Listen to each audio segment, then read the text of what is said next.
En Mateo capítulo 18,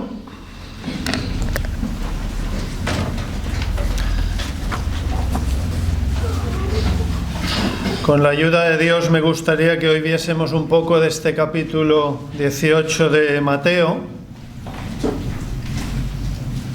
No es un pasaje excesivamente largo, pero contiene mucha enseñanza. A excepción de los versículos 1 y 2 y 21, todo lo demás de este capítulo 18 son palabras directas de Jesús. Es uno de esos grandes discursos de Jesús. Y el evangelista Mateo en este pasaje, recoge muchas palabras de Jesús. Y al final todo responde en última instancia a una pregunta que le hacen los discípulos en el versículo 1. Por lo tanto, vamos a verlo. Versículo 1. En aquel tiempo, los discípulos vinieron a Jesús diciendo: ¿quién es el mayor en el reino de los cielos? Bueno, ¿quién es el mayor en el cielo? Es una pregunta un poco rara. Poco antes de esto, en Mateo 16, solo unas páginas atrás, es decir, cronológicamente un poquito antes de que sucediera esto, fue cuando Pedro le dijo: tú eres el Cristo, el Hijo del Dios viviente. Entonces, teniendo en cuenta que reconocen a quien tienen delante, al mismísimo Hijo de Dios, el cumplimiento de la promesa de milenios, van y le preguntan: ¿quién es el mayor en el reino de los cielos? Es un poco extraño. Hubieran podido preguntar muchas otras cosas. De haber estado nosotros ahí, a lo mejor hubiéramos preguntado otras cosas. Pero bueno, les dio por preguntar esto. Y de todas formas, la respuesta es obvia, es súper obvia. ¿Quién es el mayor en el reino de los cielos? Pues Dios. El mayor en el reino de los cielos es Dios mismo. Pero claro, esto es súper evidente. Cualquier judío de aquella época, de aquella sociedad, de aquella cultura, tenía esto muy bien establecido en su mente, que no hay nada más grande que Dios mismo. Entonces, vaya pregunta más poco interesante que digamos, ¿no? No aporta nada. ¿Para qué preguntar algo que no aporta nada? Porque parece que lo que preguntan ya lo saben. ¿Para qué preguntar algo si ya sabes la respuesta? A no ser que estuviesen preguntando otra cosa. Y ahí a lo mejor está la clave. A lo mejor pensaban en términos más humanos. Entonces tal vez tenga más sentido plantearlo de otra forma. Estaban los discípulos preguntando a ver qué persona sería la más grande en el reino de los cielos, lógicamente después de Dios mismo. Esto sí que ya tiene un poco más de sentido. Tal vez pensaban que si, por ejemplo, Abraham era más o menos grande que Moisés, que si el rey David era más o menos grande que Elías, que si Daniel era más o menos grande que Isaías. Bueno, son planteamientos que podrían haber estado en sus mentes y por eso lo preguntaran. Pero bueno, es una pregunta normal. Hoy en día, ¿cuánta gente hoy en día se plantea una cosa parecida? ¿Quién es más grande, Messi o Ronaldo? Es decir, ¿entendéis por dónde va la pregunta? Es el planteamiento de ellos. Pero bueno, si nos trasladamos a la sociedad de aquel tiempo, a la cultura de aquella época, esos tiempos, si nos ubicamos en la mentalidad de aquella gente, pues es posible que pensasen acerca de los grandes hombres de su entorno social, de su pasado conocido, a ver cuál de ellos era más grande: Moisés, Abraham, Josué, Salomón, Daniel. Tal vez les picaba la curiosidad por ver quién de ellos era el más grande. ¿Quién de ellos recibiría más honor?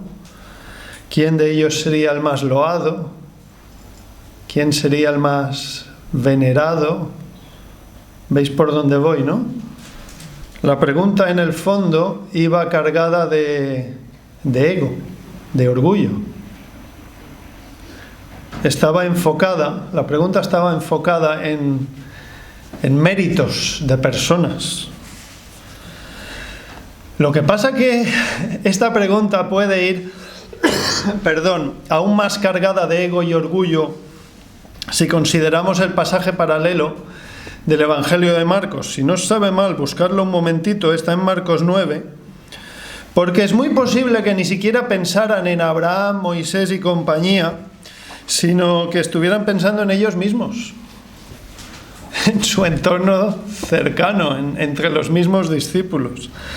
Si no os sabe mal, buscad un momentito Marcos 9, 34, 35 y vamos a leerlo. Bueno, leeré desde el 33, Marcos 9, 33.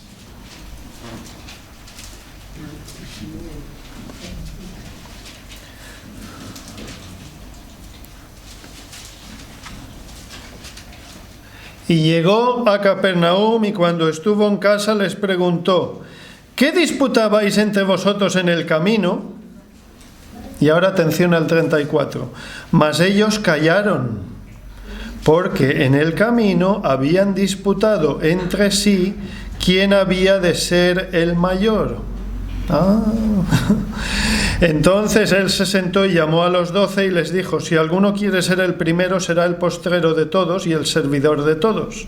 Y tomó a un niño y lo puso en medio de ellos, y tomándole en sus brazos les dijo: el que recibe en mi nombre a un niño como este, me recibe a mí, y el que a mí me recibe, no me recibe a mí, sino al que me envió.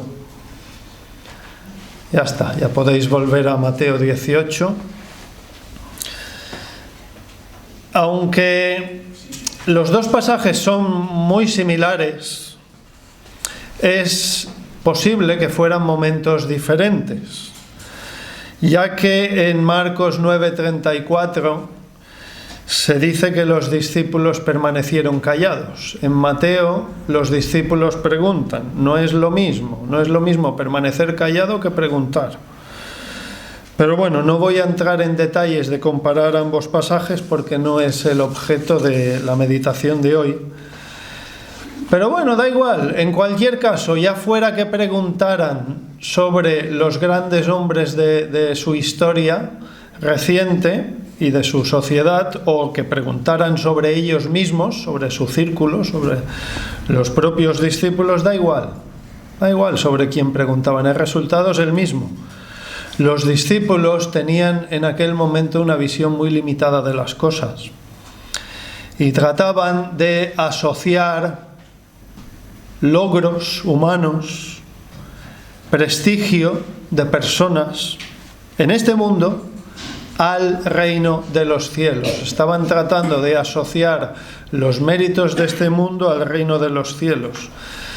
Por tanto, ¿qué hicieron? Lo que hicieron fue una pregunta cargada de ingenuidad y desconocimiento, porque los discípulos lo que hicieron fue malinterpretar el concepto de grandeza y lo asociaron a esfuerzo, lo asociaron a logro, a reconocimiento, a estatus. Y Jesús lo que tuvo que hacer fue corregirlos, y a eso dedica Jesús las palabras de este capítulo 18 que hemos leído. Hay muchísima enseñanza en este capítulo 18. ¿Qué es lo que vamos a ver hoy? Quiero que veamos lo primero que dice Jesús en respuesta a la pregunta, los primeros versículos, el 3, el 4, el 5, y luego quiero que veamos algunas cuestiones más relacionadas con esto mismo. Por tanto, vamos a leer del 1 al 4. Acompañarme en el texto, en la lectura.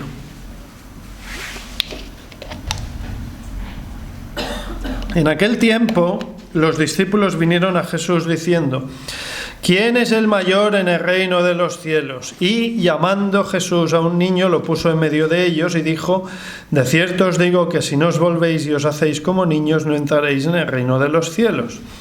Así que cualquiera que se humille como este niño, ese es el mayor en el reino de los cielos.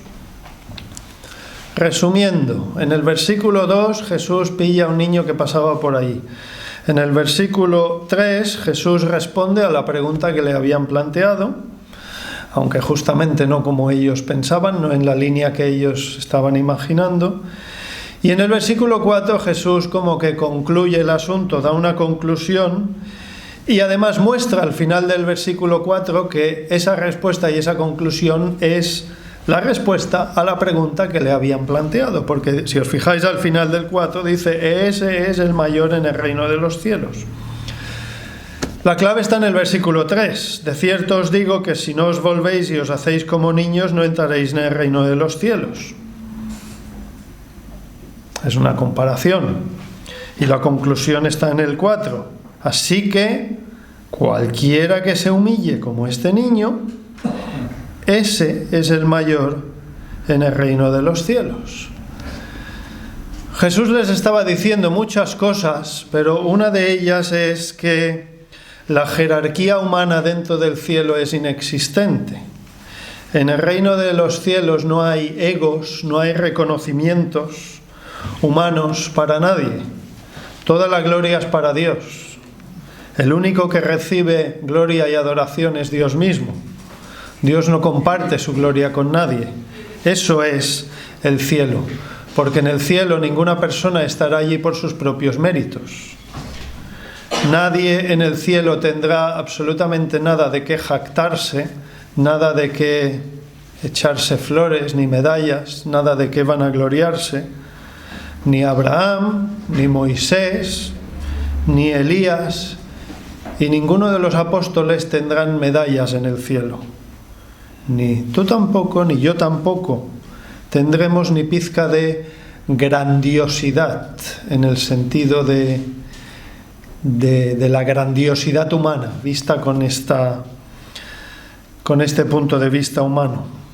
No hay nada de grandeza en las personas redimidas por la sangre del Señor Jesucristo. Toda la gloria es para el Cordero de Dios, que es el que quitó el pecado de esas personas que, sin ganarlo, sin merecerlo, pudieron entrar en el reino de los cielos. Por lo tanto, concluyendo con esto, que no son niveles, no son jerarquías en el cielo, porque no las habrá. Lo importante es, lo dice Jesús en estos versículos, lo importante es entrar. Lo importante es entrar en el cielo.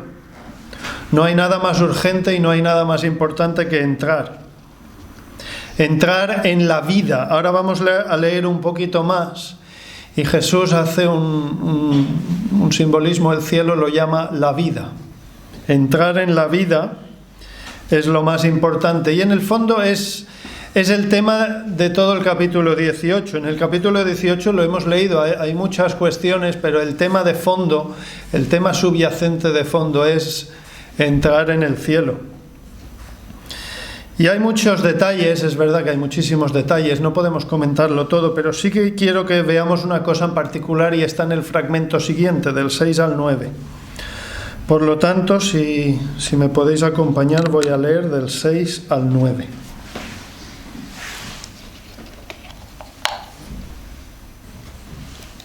Dice así: y cualquiera que haga tropezar a alguno de estos pequeños que creen en mí, mejor le fuera que se le colgase al cuello una piedra de molino de asno y que se le hundiese en lo profundo del mar. Ay del mundo por los tropiezos, porque es necesario que vengan tropiezos, pero ay de aquel hombre por quien viene el tropiezo. Por tanto, si tu mano o tu pie te es ocasión de caer, córtalo y échalo de ti. Mejor te es entrar en la vida, esto es lo que he dicho antes, en la vida. Mejor te es entrar en la vida cojo o manco que teniendo 2 manos o 2 pies ser echado en el fuego eterno. Y si tu ojo te es ocasión de caer, sácalo y échalo de ti. Mejor te es entrar con un solo ojo en la vida que teniendo dos ojos ser echado en el infierno de fuego. En el versículo 6, cuando Jesús dice, estos pequeños que creen en mí, se refiere a los creyentes, pero usando el simbolismo de los niños, que es el que acababa de utilizar. Jesús habla de los que entorpecen a los creyentes, y luego en los versículos 8 y 9, lo que acabamos de leer, hay una cosa muy similar que ya dijo Jesús en el Sermón del Monte, que es Mateo 5. No vamos a profundizar en detalle en esto. Además, ya lo comenté hace más o menos un año en una predicación específica sobre el Sermón del Monte. Pero bueno, resumiéndolo muchísimo, Jesús les recuerda a los que le están escuchando que la posibilidad de cumplir la ley de Dios, la ley de Moisés, es inviable, es imposible como forma de entrar en el cielo. Pero lo que quiero que nos fijemos es en los versículos 8 y 9, en el final de los versículos 8 y 9. Si tenéis la Biblia abierta, fijaos en el final de ambos versículos.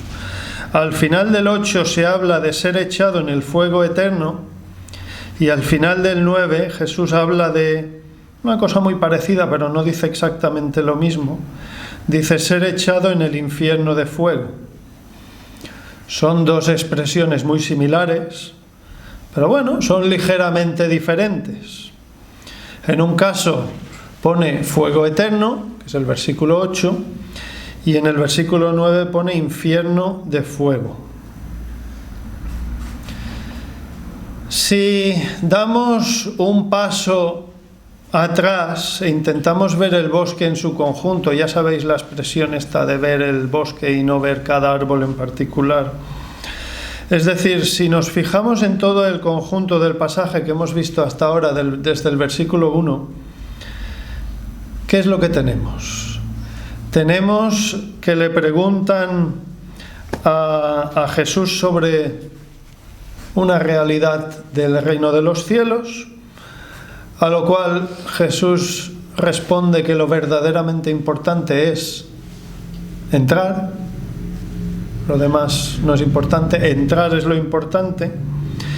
Y poco después Jesús advierte de que los que no entran, esos son echados en un lugar que llama, pues lo tenemos aquí, versículos 8 y 9, fuego eterno y infierno de fuego.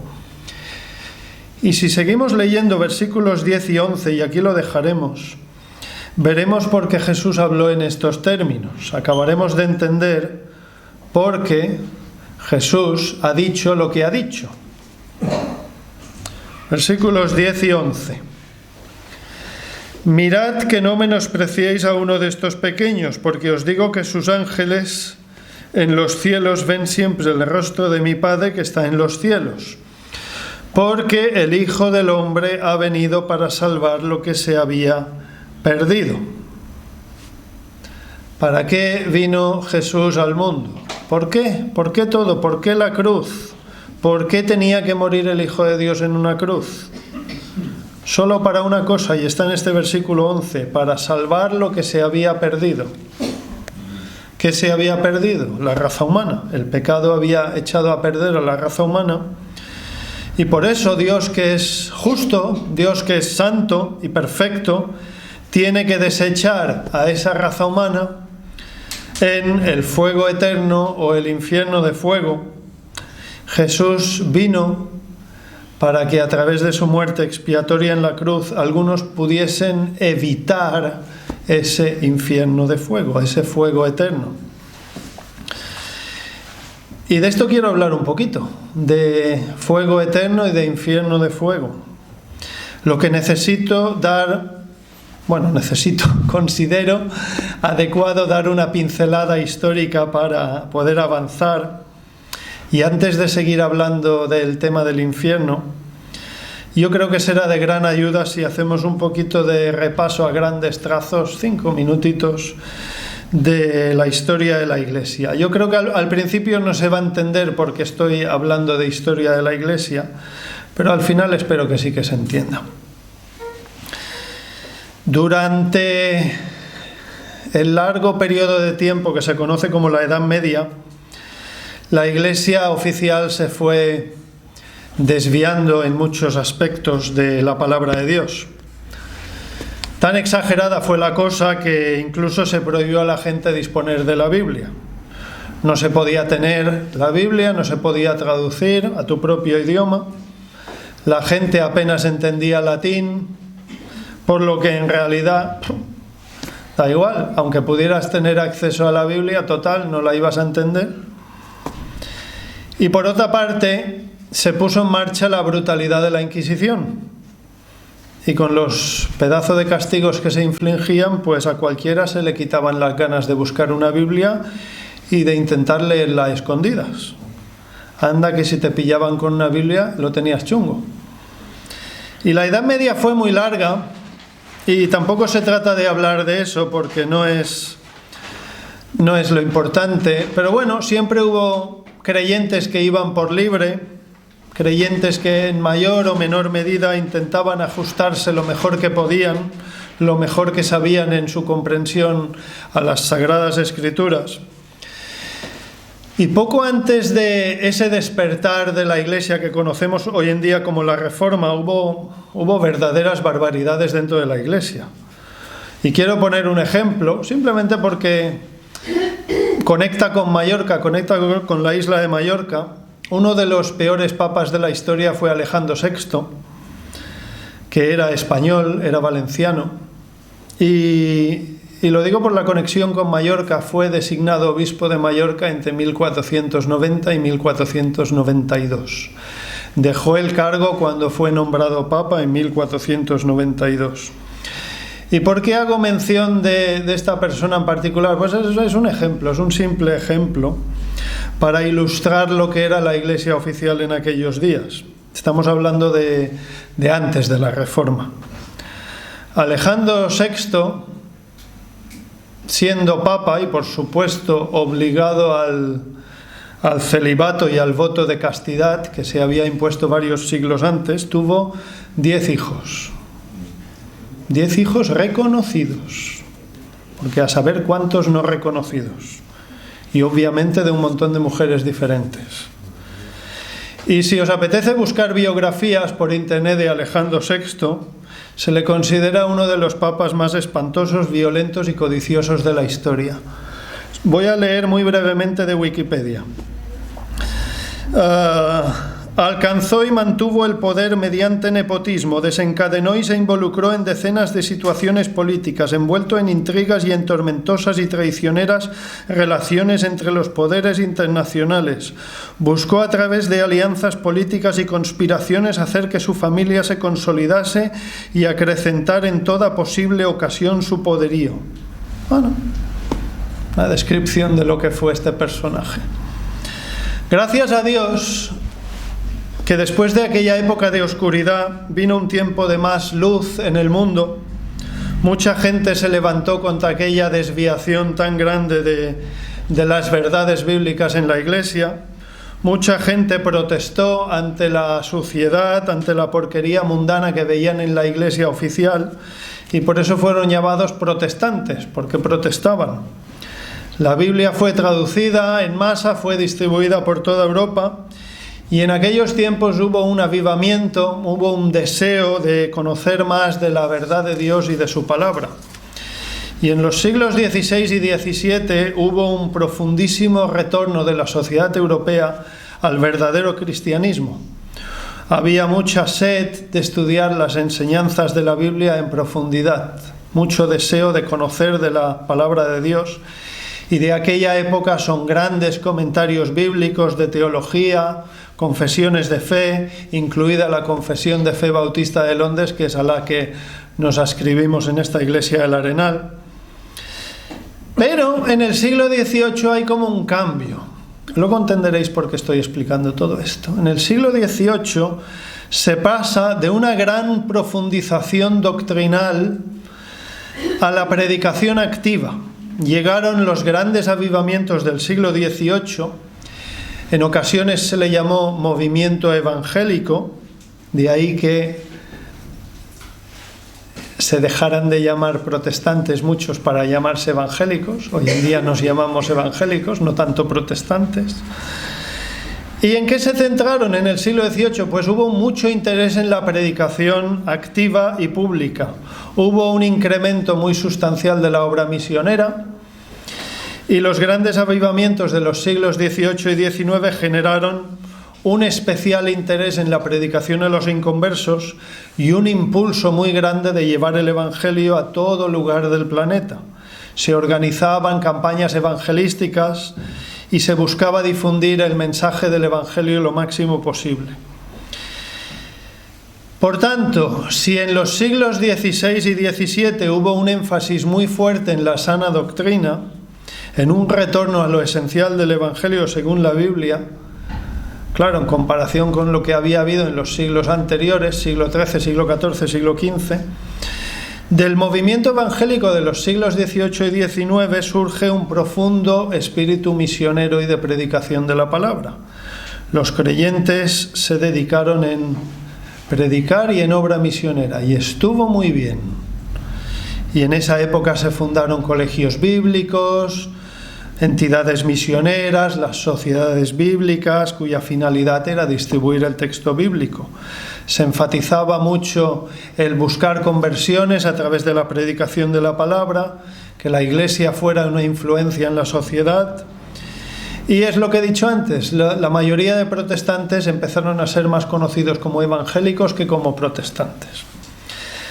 Pero, y aquí viene lo que en lo que quiero incidir, tristemente en los siglos XVIII y XIX, especialmente el XIX, hubo relajación doctrinal. Yo creo que se entiende la expresión, lo cual derivó en confusión teológica. ¿Qué significa esto? Que empezó a haber cuestionamientos de verdades básicas de la Biblia. Estaba llegando una nueva ola de liberalismo teológico. También hay que atribuirlo a los movimientos filosóficos de los siglos XVIII a XIX, racionalismo, relativismo. Pero bueno, se empezaron a cuestionar, esto es a donde quería llegar, se empezaron a cuestionar muchas verdades básicas históricas de la Biblia, y por eso cuando llega el siglo XX, ya a principios del siglo XX, muchas iglesias de sana doctrina van en un movimiento que quiere recalcar las verdades fundamentales que se estaban poniendo en entredicho. Algunos ejemplos para que se entienda lo que estoy diciendo, pues algunas iglesias vieron necesario poner coto, poner barrera a la nueva teoría de la evolución que se acababa de lanzar, reafirmando la creación literal en 7 días. Se insistió también en el nacimiento virginal de Jesús, otra cosa que también se ponía en tela de juicio. Se enfatizó la inspiración de la Biblia por parte del Espíritu Santo, la inerrancia de las Escrituras. Se reafirmó la resurrección en cuerpo del Señor Jesús, la realidad histórica de todos sus milagros. Todo esto a principios del siglo XX. Hubo iglesias que tuvieron que insistir en estas cosas porque se estaban poniendo en tela de juicio. Vale, basta de historia. ¿Por qué he dicho todo esto? Volvemos a Mateo 18. Estábamos hablando de que, versículo 11, Jesús había venido para salvar lo que se había perdido. Jesús había venido para deshacer las obras del diablo, para morir en una cruz, para pagar justo por pecadores y para así comprar, liberar, redimir a algunos pecadores por pura gracia para que pudiesen entrar en la vida y evitar el infierno de fuego o el fuego eterno, versículos 7 y 8.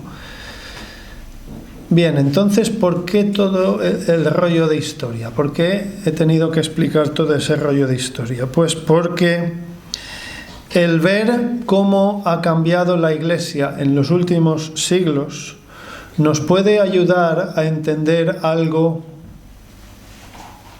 para mí difícil, que es cómo algunos que dicen ser cristianos, estoy generalizando, no creen lo último que acabo de decir. Voy a ir al grano. Hay una tendencia hoy en día que es la de cuestionar o directamente negar la existencia del mismísimo infierno. Y esto es muy peligroso, porque cuando cae la doctrina de la existencia del infierno en la mente de una persona, muchas veces detrás van cayendo otras doctrinas bíblicas esenciales e importantes. La relajación moral, doctrinal, mejor dicho, de los siglos XVIII y XIX, supuso que en el siglo XIX volviesen a surgir un montón de antiguas herejías de los primeros siglos de la Iglesia.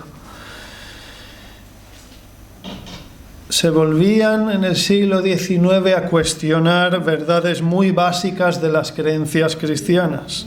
Estaba llegando una nueva ola de liberalismo teológico y en eso seguimos hoy en día. Por poner dos ejemplos tremendamente sencillos, en el siglo XIX cogió mucha fuerza el movimiento unitarista, que son los que niegan la naturaleza trinitaria de Dios, y surgen las tres grandes sectas del cristianismo: testigos, mormones y adventistas. Eso surge en el siglo XIX. Pero bueno, basta de historia. Se podría decir mucho más, pero bueno, ya es suficiente. ¿En qué situación nos encontramos hoy? En general, no hablo de la Iglesia de la Arenal, hablo de la Iglesia a nivel mundial. ¿En qué situación nos encontramos hoy? Pues la mejor palabra que se me ha ocurrido es tutti frutti. Yo lo siento porque es gracioso, pero me da la sensación que hoy vivimos en un tutti frutti. La historia lo corroborará o no, pero me da la sensación de que a las iglesias de hoy en día nos toca lidiar con todo a la vez. Es decir, que todas las herejías del pasado, de los primeros siglos de la Iglesia, vuelven todas a la vez. Vivimos en unos tiempos, es opinión mía, de tutti frutti doctrinal, con muchas líneas de pensamiento diferentes que chocan de frente con las verdades bíblicas históricas que siempre ha creído la Iglesia verdadera. Pero bueno, hoy solo quiero tratar una cuestión que es la base bíblica de la existencia del infierno, que es mucha y muy clara. Y con el tiempo que nos queda tampoco voy a profundizar mucho más, 5 o 10 minutos y yo creo que terminaré. Tomando la parte que nos interesa de los versículos 8 y 9, tenemos que, fijaos en los 8 y 9, dice, mejor te es entrar en la vida, y luego saltamos y dice que ser echado en el fuego eterno. Versículo 9, mejor te es entrar en la vida que ser echado en el infierno de fuego. Claro, alguno dirá, pero si lo dice ahí está muy claro. El texto lo pone, infierno de fuego. Pues sí, sí que lo pone. Casi podríamos terminar la predicación aquí. Está muy claro lo que dice la Biblia. Pero claro, hay truco. ¿Y cuál es el truco? Lo voy a explicar. El que siembra dudas con respecto a esto del infierno, te dice que es que hay que mirar el griego original. En el versículo 9, ahí donde en nuestras Biblias pone infierno de fuego, en el griego la palabra que se usa es Gehenna. El argumento de los que niegan la existencia del infierno es que esa palabra es una referencia a un lugar real del planeta Tierra y que por tanto era un simbolismo de Jesús respecto de ese lugar y las desdichas de los que no son creyentes. Bueno, es una verdad a medias. El valle de Ginón, que es de donde deriva la palabra Gehenna, era un valle muy cerca de Jerusalén, a las afueras de Jerusalén, al sur de la ciudad, donde los ciudadanos de aquella época tiraban la basura. Es la versión de aquellos tiempos de nuestro Son Reus de aquí de Mallorca, que nos entendamos, ahí donde va toda la basura. Y precisamente ahí había mucho fuego porque se quemaba, la basura se quemaba, los animales muertos se quemaban, mucha cosa se quemaba. Y claro, había mucho fuego y sin control, nadie vigilaba todo aquello, era una zona de fuego sin control. Y sí, es verdad, Jesús usó ese valle como un simbolismo. Pero bueno, es normal usar los lugares como simbolismos. Aquí en Mallorca muchas veces hablamos de Son Espases, del hospital, con un simbolismo. ¿A qué simboliza? Pues simboliza enfermedad grave. Tal persona ha ido a Son Espases y ya sabemos lo que significa.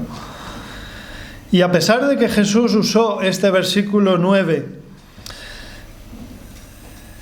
ese valle lo usó como un simbolismo del ser desechado por Dios, no prueba nada en contra de la existencia de un lugar real de castigo y tormento al que llamamos infierno. Es súper evidente que Jesús no estaba diciendo que los desechados por Dios iban a ir a ese valle en concreto a escasos kilómetros de Jerusalén. Eso es una tontería. Claro que Jesús hablaba por símbolos muchas veces, claro que sí. Pues no era más que el reflejo en un simbolismo de algo del mundo real. Y con respecto al infierno, hay muchísimos otros pasajes bíblicos que no dan lugar a dudas. Un ejemplo, sin ir más lejos, el versículo 8. No hay que ir muy lejos. Versículo 8, ¿qué dice al final? Fuego eterno.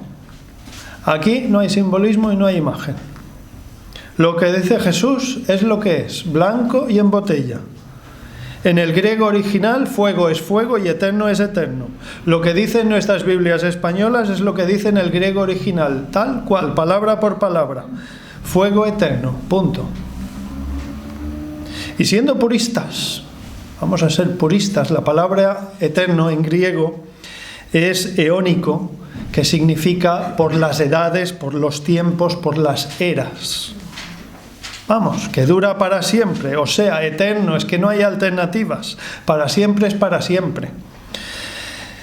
Es una verdad indiscutible que Jesús afirmó que el que no entraba en la vida eterna, junto a Dios, iba al fuego eterno. Otra cosa es que lo podamos comprender en su totalidad, que evidentemente no podemos. Nuestras mentes finitas, limitadas, no dan para entender en su completa plenitud la comprensión completa de las cosas eternas. A Nicodemo, que era un experto en la palabra de Dios, Jesús le dijo en Juan 3:12: si os he dicho cosas terrenales y no creéis, ¿cómo creeréis si os dijere las celestiales? Hay que asumir y aceptar que cuesta entender según qué cosas. Y las que hablan de eternidad son las más difíciles. A nuestra mente finita le cuesta asimilar algo infinito. Pero bueno, si lo dice la palabra de Dios, hay que creerlo y confiarlo. Dice el apóstol Pablo en 2 Corintios 4:18: no mirando nosotros las cosas que se ven, sino las que no se ven, pues las cosas que se ven son temporales, pero las que no se ven son eternas. Las cosas que se ven son temporales, las cosas que no se ven son eternas. Hay una vida eterna después de esta corta y breve vida en este mundo. Detrás de la puerta estrecha hay una eternidad junto a Dios, pero detrás de la puerta ancha hay una perdición también eterna. Mateo 7, 13, 14. Voy a leer del Sermón del Monte, ya que lo he mencionado. Entrad por la puerta estrecha, porque ancha es la puerta y espacioso el camino que lleva a la perdición, y muchos son los que entran por ella. Porque estrecha es la puerta y angosto el camino que lleva a la vida, y pocos son los que la hallan. Mateo 7, 19, un poquito más abajo. No hace falta que lo busquéis. Todo árbol que no da buen fruto es cortado y echado en el fuego. Es solo otro ejemplo, hay muchos ejemplos en la Biblia. Hay muchos ejemplos de que los que son desechados por Dios van a un lugar de tormento y fuego eterno. Mateo 13, esto sí que lo podéis buscar, porque solo son unas páginas para atrás. Mateo 13, Jesús explica la parábola de la cizaña. Si lo queréis buscar, Mateo 13, 41. Dice: enviará el Hijo del Hombre a sus ángeles y recogerán de su reino a todos los que sirven de tropiezo y a los que hacen iniquidad. Versículo 42, atención aquí. Y los echarán en el horno de fuego, allí será el lloro y el crujir de dientes. Entonces los justos resplandecerán como el sol en el reino de su Padre. Y un poco más abajo, versículo 49, fijaos que en la misma línea, Jesús dice: así será el fin del siglo. Saldrán los ángeles y apartarán a los malos de entre los justos y los echarán en el horno de fuego. Allí será el lloro y el crujir de dientes. Judas, casi al final de la Biblia, antes de Apocalipsis, hace una mención bastante interesante al fuego eterno. Lo voy a leer, no hace falta que lo busquéis. Y a los ángeles que no guardaron su dignidad, sino que abandonaron su propia morada, los ha guardado bajo oscuridad, en prisiones eternas, para el juicio del gran día. Y como Sodoma y Gomorra y las ciudades vecinas, las cuales de la misma manera que aquellos, habiendo fornicado e ido en pos de vicios contra naturaleza, fueron puestas por ejemplo, sufriendo el castigo del fuego eterno. Y una de las más claras, y es la última que voy a mencionar, está en Apocalipsis 20, 14 y 15, donde se explica que el que no tiene su nombre inscrito en el libro de la vida va a este lugar concreto y específico. Apocalipsis 20, 14. Y la muerte y el Hades fueron lanzados al lago de fuego. Esta es la muerte segunda. Y el que no se halló inscrito en el libro de la vida fue lanzado al lago de fuego. Vale, vamos terminando. El capítulo 18 que hemos leído antes termina con dos pasajes. Si aún tenéis la Biblia abierta en el 18, fijaos en los titulillos que han puesto en la Reina Valera del 60. Jesús habla sobre el tema del perdón, cómo se debe perdonar al hermano y los dos deudores. No lo voy a explicar, pero en ambos pasajes Jesús, aparte de la moral del perdón, trata de lo que ha venido hablando desde el principio del capítulo, que es de entrar o no entrar en el reino de los cielos. Es el tema subyacente de todo el capítulo 18. El que entra en el cielo lo hace sencillo, como un niño, es decir, humillado por su pecado personal, sin atisbo de jactarse de nada, porque no puede.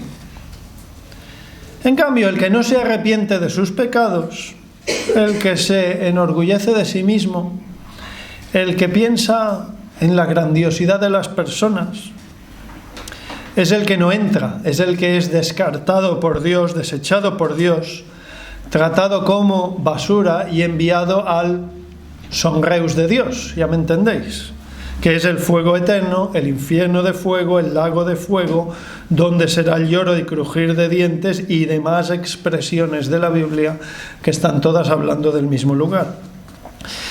Y la última historia, la de los dos deudores, que nos ha leído nuestro hermano al principio, el segundo, el que no tiene misericordia de su consiervo, el que no perdona porque no hay perdón en su corazón, es desechado. Lo tenemos en los dos últimos versículos del pasaje y de todo el capítulo 18.